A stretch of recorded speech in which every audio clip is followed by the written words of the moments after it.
Don't give me that money in your pocket. Give me that knowledge in your brain. Don't give me that money in your bank account. Please, give me your wisdom. No individual is exempt from the challenges of life, nor the impacts any perceived traumas can have on behavior. Nonetheless, success sprouts in the brightest areas of the land and in the darkest corners of the alleyways. Success can be found in unsuspected places, and challenges can be found in the same.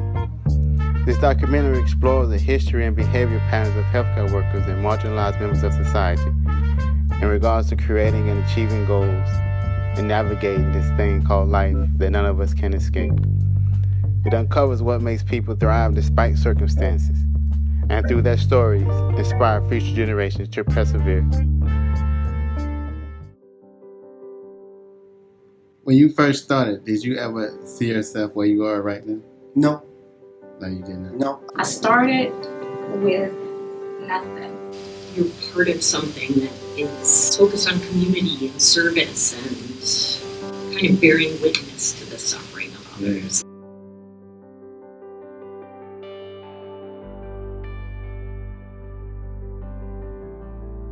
If they're told that women don't do science very well, that women hate math, and they never see a female engineer, a female astronaut, they begin to think that these stereotypes about women are real.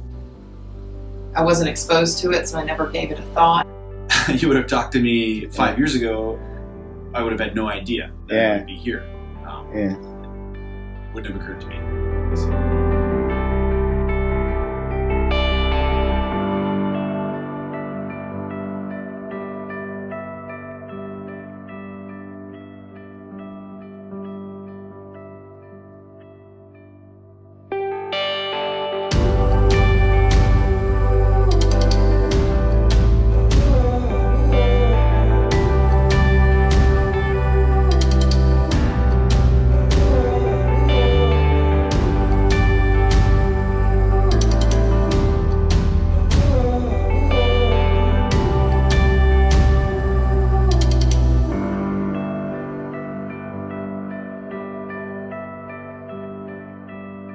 That when I was about 4, almost 5, my father passed away suddenly. As a child, it sort of made me, in many ways, grow up or see things from an older perspective than many kids do. My mom eventually remarried, and the man that she married was on his way to Kenya. So when I was 8, we moved to Kenya. Lived in Nairobi and went to like a British school that was sort of like Harry Potter. I lived there and from when I was 8 to when I came back here for college. I think a lot of people who go into healthcare maybe grew up with someone in their family who also was in healthcare, but I think that was maybe a challenge, was that I wasn't exposed to it, so I never gave it a thought, which is why I think I never considered medicine. When I allowed myself to consider it, I thought, wow, I should have thought of this earlier. This is a good fit for me. But no, I did not have a lot of that. Now, along the way, during school training.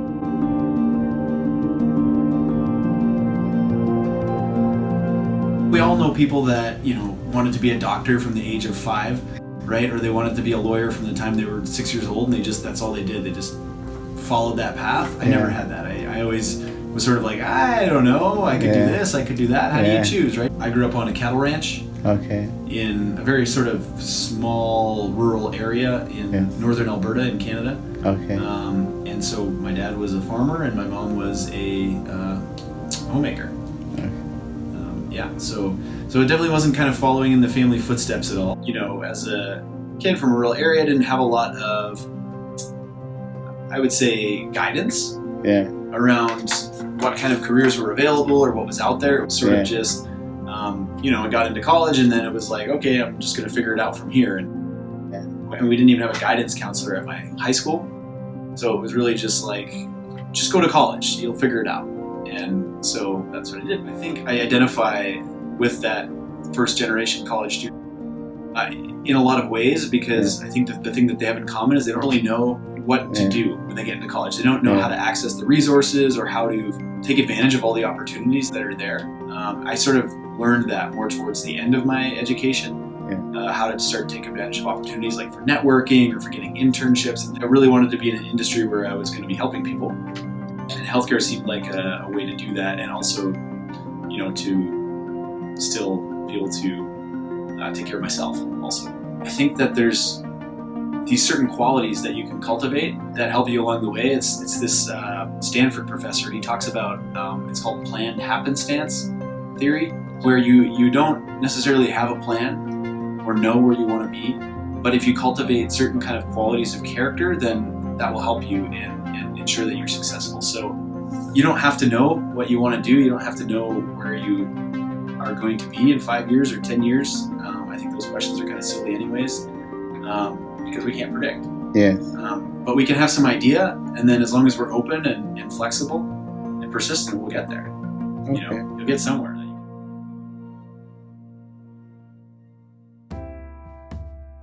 Steady job. It was my mother who, if my father would float from one job to another, it was the mother who was the steady income winner. And so I saw a very strong woman, and clearly it had some influence on my leadership. Never failed when I'd go out for a run.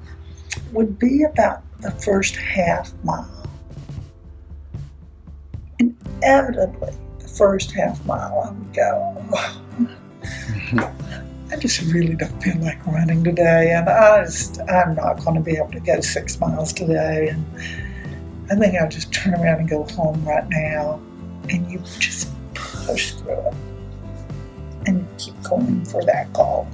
It's a part of the way you think and look at things and who you are that make you a leader. If you believe that leadership is part of who you are, women have grown up thinking, being, and doing differently than men.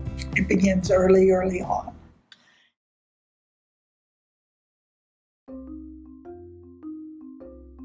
As a little kid, it's like once you move to a place, you have your identity kind of established, and then all of a sudden you move again.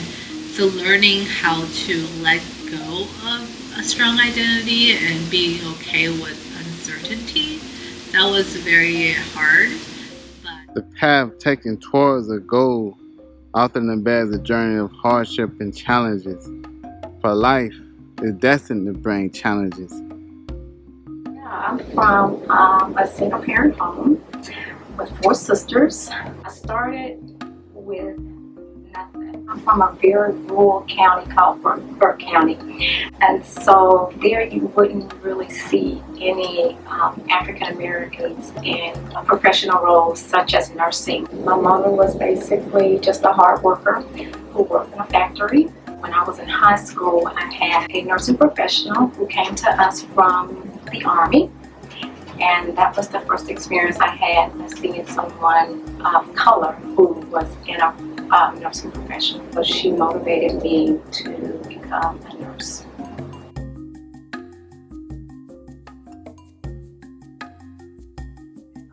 Because there's a lot of disparities, as you know, in certain populations. There was a time I had a job that was not so appealing.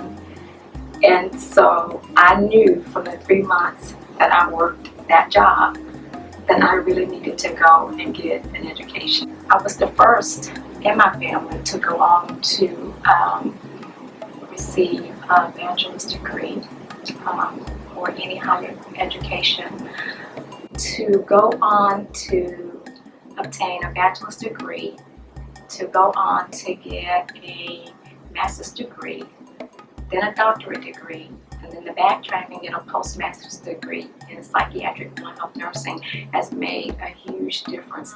So I was only able to get the loan. I didn't have any scholarship support. I didn't have any support that could come from my family, not at least financially. So never, ever accept no. Even when it seems like it's not possible. I've been told no. I was told no. But for me, it was not an option.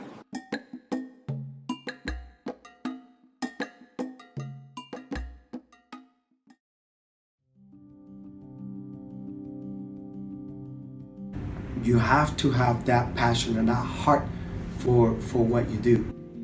When you first started, did you ever see yourself where you are right now? No. No, you did not. No, I thought that I will finish internal medicine, go with my wife back to Puerto Rico and practice in a small town like my uncle did.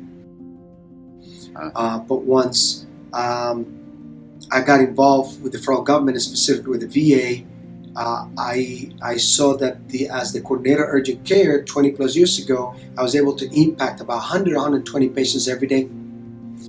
When I became head of a primary care clinic, I impacted 5,000, 6,000 patients that were seen in that clinic. When I became the Associate Chief of Staff for Education, I felt that I impacted all the residents and all the students that were taking care of patients. And now as a Deputy Chief of Staff, I impact all the patients that get admitted here, which is about close to 47,000 patients a year.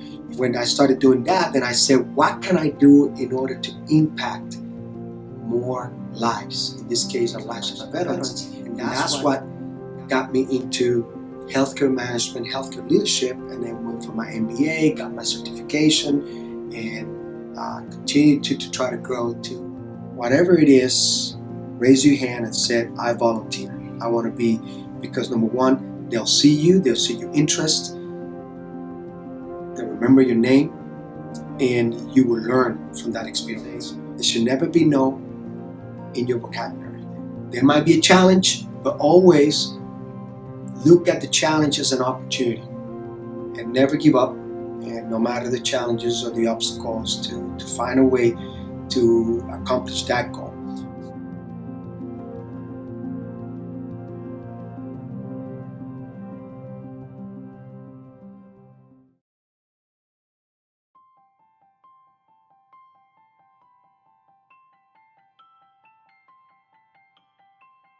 Meeting a few of the friends I have met, really, they exposed me to the larger side of business and technology. If you're unable to let go of that fear of uncertainty, then sometimes you'll miss out on wonderful things. It's a struggle. There will be many nights where you feel like you want to cry because you're unsure what's going on. But then as time passes by and things get better, it becomes a habit and become very good at it. And then all of a sudden you can use that skill in all the other parts of your life. There will always be struggles and things that come up, but I think just having a support system, and when I say support system, it doesn't need to be like a ton of people, but for me, I've always had my mom and my brother. Just having those people to kind of get you through the difficult times, or if it's not your family members, finding friends or like a mentor. If there was one critical factor, I would guess it would have to do with your supports. Yeah, I mean, I do have people I can count on who will help take care of me, and that I know and trust, and that is really helpful.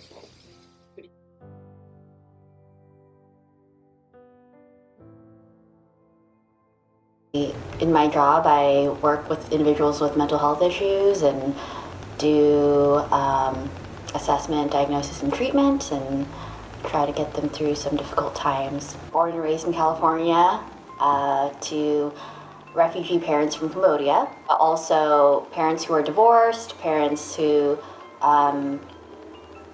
just had a lot of, like you said, individual traumas in their life, both with the war that happened in Cambodia and transitioning over to America, and also just navigating a new life here was, I think, very traumatic for my parents.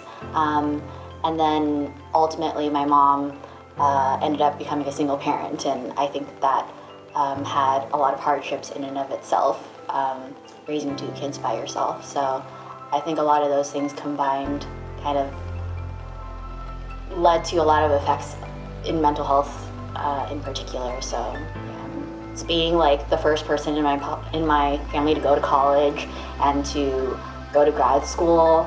A lot of that was just unknown to me. Like, I didn't have anyone to help me navigate all of those things. And so I would say the whole journey was a struggle, and just kind of feeling like I had to do things on my own and really working hard to know what my resources were, in navigating the whole thing was more difficult than I expected. I would say now looking back, it was all worth it, and I think it really built up my character. I'm just going to say, like, the main person in my life has always been my mom.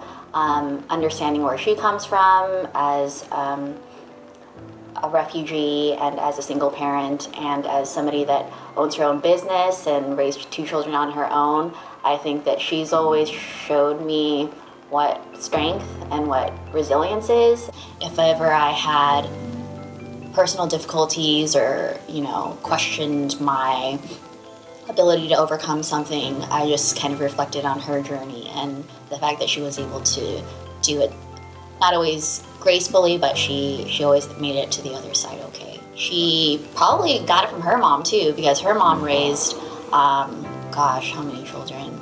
Like 7 children on her own, because my mom's father passed away really early on in their lives, and so having another strong, single woman who raised her, I think, was also very inspiring to her too.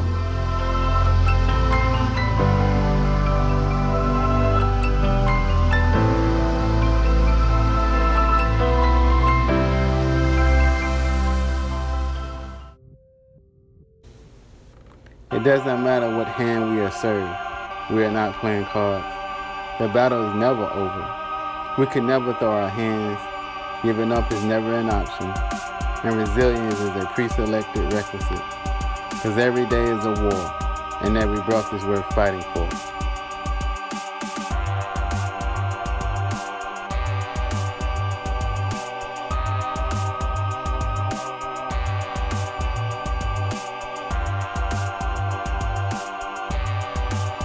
Let's face it, if you're going to move forward, you're going to have some challenges, right? You're going to have some difficulties. There are going to be things that will be hard, and things won't always go your way. You're either going to fold, and it's going to propel you forward.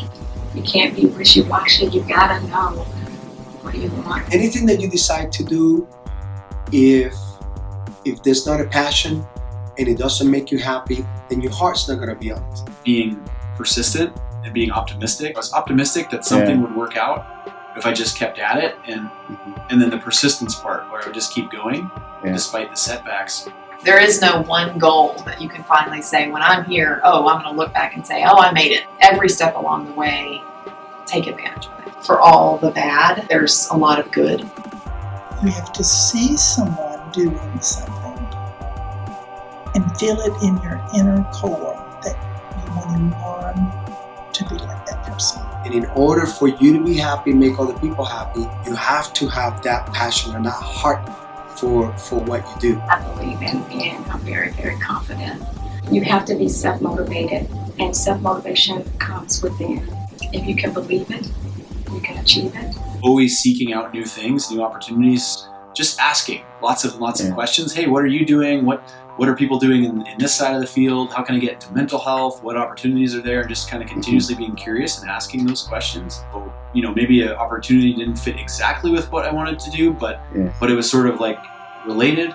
And so I jump into that, and then how can I adjust myself to fit in here? And then how can this take me where maybe I want to go now? Seeing where they led me. How I've gotten to where I am now, which if you would have talked to me 5 years ago, I would have had no idea that I would be here. Wouldn't have occurred to me. Anybody who's got the will and the work ethics and, like you said, the passion, should be able to do it. And building a business, whether it's in looking at the arts, whether it's science, whatever it is, you've got to know what it is that you really want. And once you know what it is that you really want, then you need to be able to, communicate that. Because I think that's essential. That's very essential that you can at least communicate what you want, because after all, if you can't communicate it, then how are you going to eventually get it? So engage from the very beginning, from the minute you start learning in class. I think if you engage at every moment, that will reap rewards in terms of your wisdom and knowledge base, more so than you can imagine. Every child needs the opportunity to go as far as they want to go in education. This journey called life is often filled with hardship and challenges. Retelling this journey has the ability to instill hope, strengthen faith, empower, motivate, and inspire achievement. Each path is unique, yet the unifying theme is the same. The human spirit has the ability to fight despite the circumstances, despite the odds. The human spirit is ready for battle every day, uplifted by the behaviors of others, motivated and inspired by those that came before them. Circumstances and chances happen to each human, regardless of race, income, level of education, and talents. No individual is exempt from the challenges of life, nor the impacts any perceived traumas can have on behavior. Nonetheless, success sprouts in the brightest areas of the land and in the darkest corners of the alleyways. This documentary explores the history and behavior patterns of healthcare workers and marginalized members of society in regards to creating and achieving goals and navigating this thing called life that none of us can escape. It uncovers what makes people thrive despite circumstances, and through their stories, inspire future generations to persevere.